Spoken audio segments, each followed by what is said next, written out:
এক ছাত্র এসেছে আমার কাছে পড়তে। তো ছাত্রকে জিজ্ঞেস করলাম, তোমার নাম কি? ছাত্র বলল, আমার নাম মোহাম্মদ হারুনুর রশিদ পলাশ মাহমুদ চৌধুরী নিপু। বললাম, তোমার ডাক নাম কি? বলল, আমার ডাক নাম মোহাম্মদ হারুনুর রশিদ পলাশ মাহমুদ চৌধুরী নিপু। একটু থো মেরে গেলাম। এত বড় কারোর ডাক নাম হতে পারে? যাক, পরের দিন আবার ছাত্রকে জিজ্ঞেস করলাম, তোমার ডাক নাম কি? বলে, মোহাম্মদ হারুনুর রশিদ পলাশ মাহমুদ চৌধুরী নিপু।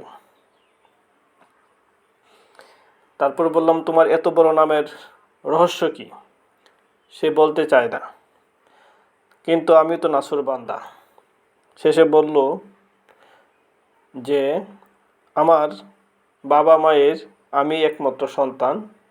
আমার পূর্বে আমাদের 8 বোন। তো আমি যখন পেটে আসি তখন সবাই ভেবেছে এবারও বুঝি মেয়ে হবে। এই জন্য আমার বড় বোনের সাথে মিল রেখে আমার একটা সম্ভাব্য নাম আমার মা নির্ধারণ করে রেখেছিল, তা হলো নিপা। কিন্তু আল্লাহ তাআলা আমাকে ছেলে হিসাবে দুনিয়াতে প্রেরণ করে, যার ফলে আমার পরিবারে খুশির বন্যা বয়ে যায়। আমার বাবা পুরো গ্রামবাসীকে দাওয়াত দিয়ে বুড়িভোজ করায়। তখন আমার শুভাকাঙ্ক্ষী যারা, আমার আত্মীয় স্বজন, সবাই এক একজন এক এক নাম নিয়ে আসে, যার ফলে কোনো নামকে আর আমার বাবা ফেলতে পারে না। যার ফলে আমার পুরো নামটা হয়ে যায় মোহাম্মদ হারুনুর রশিদ পলাশ মাহমুদ চৌধুরী নিপু।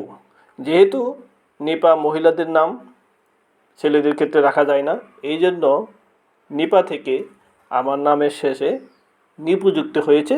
এটাই আমার পুরো নাম, এটাই আমার ডাক নাম।